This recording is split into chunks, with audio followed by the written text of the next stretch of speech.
Amigos e amigas, hoje vamos falar sobre o tema do sacerdócio na carta aos Hebreus. A partir do capítulo 3, depois 4, 5, o único documento do Novo Testamento que vai chamar Jesus de sacerdote. Então, a partir do capítulo 3, 4, 5 e 6, Jesus recebe o título de sacerdote, de sumo sacerdote. Para nós entendermos isto um pouquinho, vamos contar a história do sacerdócio na Bíblia. Talvez hoje se usa a palavra sacerdote, nós logo imaginamos o sacerdote cristão. Mas não é isto. O sacerdócio judaico é bem diferente do nosso sacerdócio. A palavra sacerdote quer dizer sagrado. Na Bíblia, no livro do Êxodo, Levítico, Número e Deuteronômio, fala muitas vezes dos sacerdotes. Nos slides que eu coloquei para vocês, tem as citações. Os sacerdotes eram herdeiros de Levi, um dos 12 filhos de Jacó e Lia. Eles eram os que exerciam a função sacerdotal, mas depois, mais tarde, houve uma cisão entre eles, devido aos descendentes de Arão, que era levita, depois, mais tarde, Sadoc, e aí os levitas passaram a ser uma espécie de sacristães, auxiliares dos sacerdotes. E os sacerdotes, lendo os livros do Pentateuco, teria que se afirmar que todos eles eram descendentes de Levi. Hoje os historiadores questionam isso, talvez nem fosse. Mas seja como for, vamos dizer o que está aparentemente consta no livro, nos livros do Pentateuco. Então seriam descendentes de Levi. A pessoa era sacerdote não por uma vocação, porque tivesse optado por isto, como nós entendemos no catolicismo ao menos, mas a pessoa era sacerdote porque era da tribo, do clã sacerdotal, descendente de Levi. Pois bem, isto já nos dá uma certa ideia como deveria ser esse sacerdócio. Como naquele tempo também não tem uma formação para os sacerdotes, nos tempos do Novo Testamento eram muitos os sacerdotes. Eles não tinham trabalho, e como havia um só templo, que era o templo de Jerusalém, então o que faziam os sacerdotes? Alguns autores dizem, quem lê o livro A Palestina nos Tempos de Jesus, ele vai dizer que eles eram classificados em diversos grupos e ficavam geralmente aproximadamente 5 semanas por ano trabalhando no templo. Muitos sacerdotes nem sabiam como oficiar o culto. Então havia alguns levitas lá no templo que estavam mais diretamente ligados a isto, ficavam ali orientando o sacerdote como ele deveria proceder na hora de fazer o culto.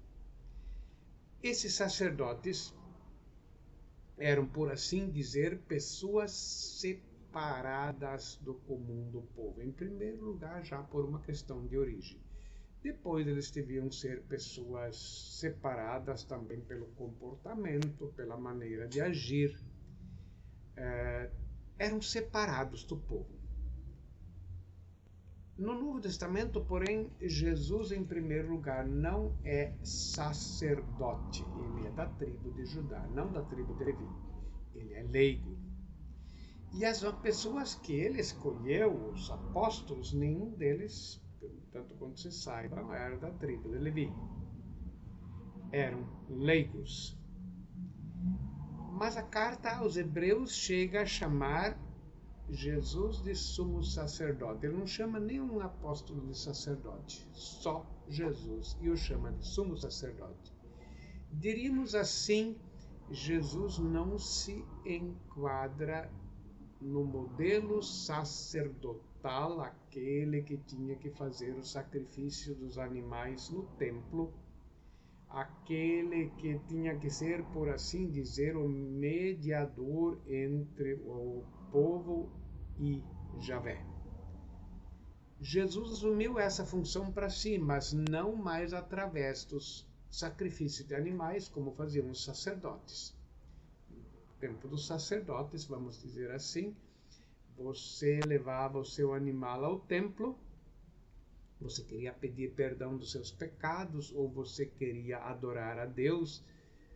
Então, de acordo com o Levítico capítulo 1, versículo, até o capítulo 7, lá você encontra os diversos sacrifícios que você poderia fazer para o perdão dos pecados, para adoração e quanta coisa mais.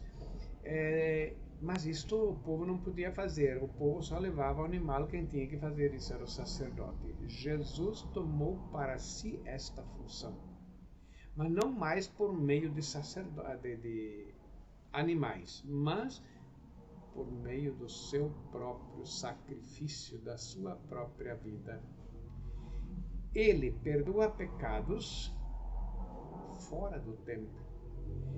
Ele já disse, ninguém vai ao Pai se não for por mim, diferente do sacerdócio, ninguém vai a Deus se não for por meio do sacerdote.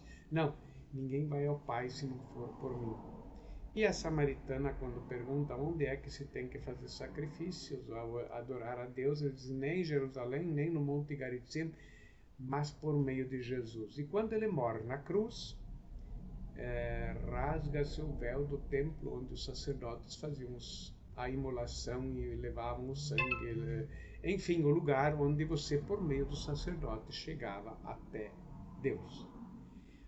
No Novo Testamento, a partir do capítulo 4, mas principalmente 7, 8, 9 da carta aos Hebreus, ele vai mostrar que Jesus substituiu todos estes ritos, estes sacrifícios.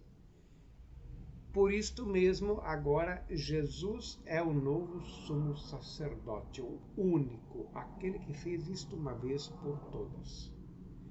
Agora vem um problema. E nós que chamamos os nossos padres, bispos, de sacerdotes.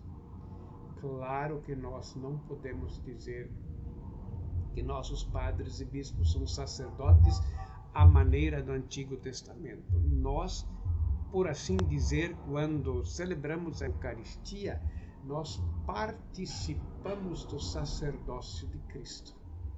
Mas quem de fato é o sacerdote é Cristo, não o padre, nem o bispo, nem o papa. Nós então, para encerrarmos este nosso comentário, vamos dizer o que faz hoje o padre, o bispo. Ele traz para o momento, pelo memorial, pela memória que ele celebra, ele traz presente o que Cristo realizou. Diferente do sumo sacerdote ou dos sacerdotes judeus. Nós não imolamos animais, nós trazemos para o presente aquilo que Jesus fez. Por isto que na linguagem litúrgica ainda se chama o sacrifício da missa, o sacrifício da Eucaristia. Parece que o Vaticano II mudou um pouquinho mais, mas era muito entendido o sacrifício. Até quem acompanha a liturgia da Eucaristia aparece muito essa palavra, o sacrifício. Nós devemos orar, irmãos, para que o nosso sacrifício seja aceito por Deus Pai Todo-Poderoso. Quer dizer, é Jesus que assumiu para si, Hebreus vai dizer isso no capítulo 8, assumiu para si a função de sacerdócio e também de vítima imolada. Muito bem, então vamos nos preparar, porque nas próximas aulas vamos ter mais um debate sobre a questão do sacerdócio de Jesus. Paz e bem.